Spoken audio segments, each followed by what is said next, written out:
Kay stood alone in the red emergency light of the bunker, his shoulders smoking from a plasma burn, as the heavy blast door finally groaned and fell inward. He raised the ion lance, the weight of the oversized Ashen weapon straining his human frame.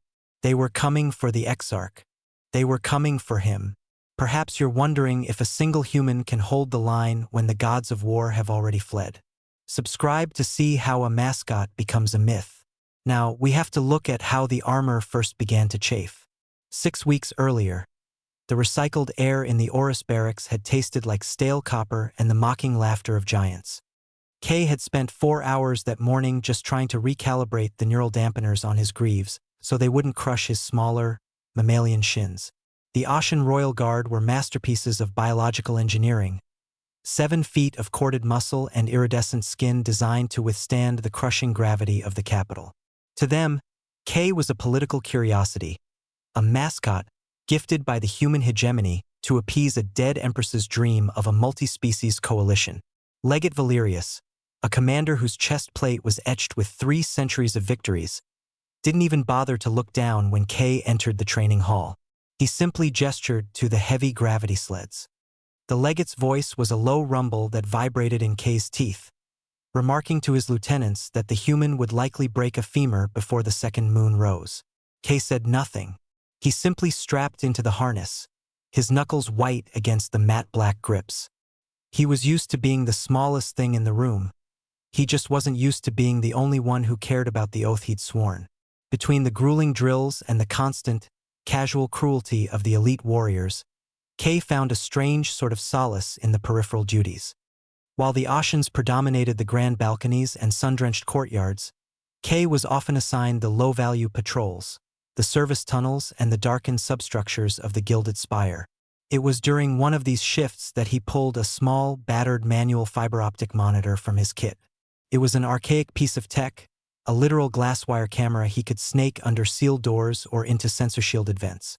The Ashens relied on grand, sweeping LiDAR arrays that mapped the city in gold light, but they missed the small things, the crawl spaces, the shadows. Kay used the monitor to check the structural integrity of the lower bulkheads, watching the tiny, flickering screen for any movement that didn't belong in the silence. Is it paranoia if you're the only one actually looking at the shadows? Subscribe to join the watch before the lights go out. He was squinting at the grainy feed of a ventilation shaft when a shadow fell over him that didn't belong to a guard. He looked up to find Exarch Lyra standing there. She was young, her regal robes trailing in the dust of the sub-corridor, looking entirely too small for the throne she had inherited. She asked him why he was looking at a dusty pipe with such intensity when there was a gala occurring 3 levels above. Kay told her that the gala was guarded by 300 warriors looking for a fleet in the sky, so someone had to look for the cracks in the floor. Lyra didn't laugh. Instead, she sat on a crates of rations and spoke of her mother, of a vision where strength wasn't measured by the height of a species, but by the length of their memory. She confessed that she felt like a ghost in her own palace, surrounded by protectors, who looked at her as a piece of property to be maintained rather than a leader to be followed. That connection was a fragile thing, a quiet understanding between 2 outsiders, until the night of the Gilded Spire summit.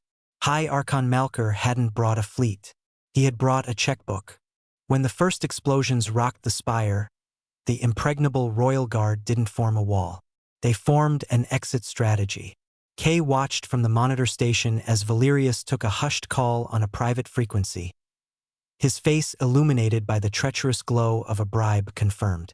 The legate ordered the retreat to the emergency bunker, not to protect the Exarch, but to secure the facility for Malker's arriving mercenaries. When they reached the heavy blast doors of the inner sanctum, Valerius turned to the cowering diplomatic staff and the young Exarch. He told them the position was untenable. He told them the guard was withdrawing to regroup at the secondary moon. It was a lie that tasted like copper. Kay stood by the door, his hand resting on the hilt of an ion lance he was never supposed to fire. He watched the giants walk away, their heavy boots echoing with the sound of a betrayed oath.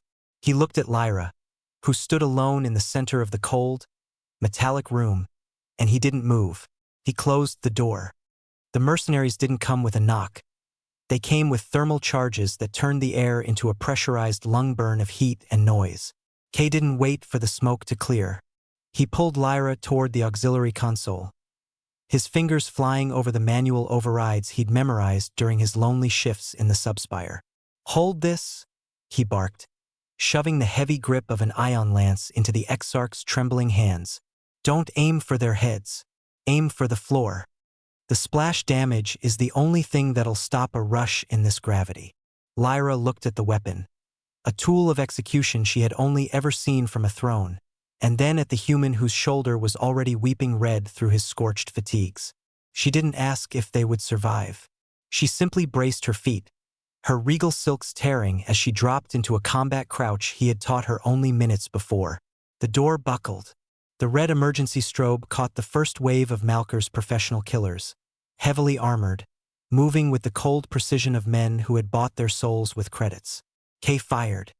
The recoil of the ocean-sized rifle nearly dislocated his shoulder, but the bolt of ionized energy caught the lead mercenary in the chest, throwing him back into the corridor.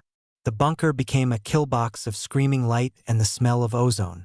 Kay moved like a ghost, using his smaller stature to duck behind the heavy plating of the central hub, popping up to fire and then disappearing before the return fire could find him. He was bleeding from a dozen shrapnel nicks, his vision blurring, but every time a mercenary tried to breach the inner circle, Lyra's ion lance would bark, the floor erupting in a kinetic shockwave that kept them at bay. A drone, small and jagged like a mechanical hornet, hissed through a gap in the ceiling. It dived, its underside glowing with a plasma charge. Kay saw it and didn't think. He threw himself over Lyra, the blast catching him square in the upper back.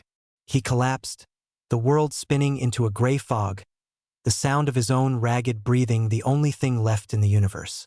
Do you want to know what it looks like when the lesser species refuses to stay down? Subscribe to catch the moment the cavalry finally breaks the sky. The fog didn't last. It was shattered by a sound no Ashen had ever heard, the rhythmic, thunderous thud of drop pods hitting the spire's outer hull. The walls didn't just vibrate. They screamed as industrial-grade cutting torches ate through the reinforced carbonite. High Archon Malker had stepped into the room, his hand on the trigger of a heavy ordnance launcher, his face twisted in the smug triumph of a man who thought he'd already won. He never got to pull the trigger. The rear wall vanished in a cloud of white dust and the roar of colonial marine breaching charges. The giants in the room froze. They were warriors of tradition, of slow-moving majesty. The humans who poured through the hole were warriors of velocity.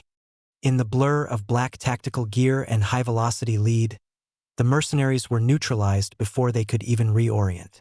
Malker was pinned to the floor by a Marine sergeant who looked half his size but twice as mean.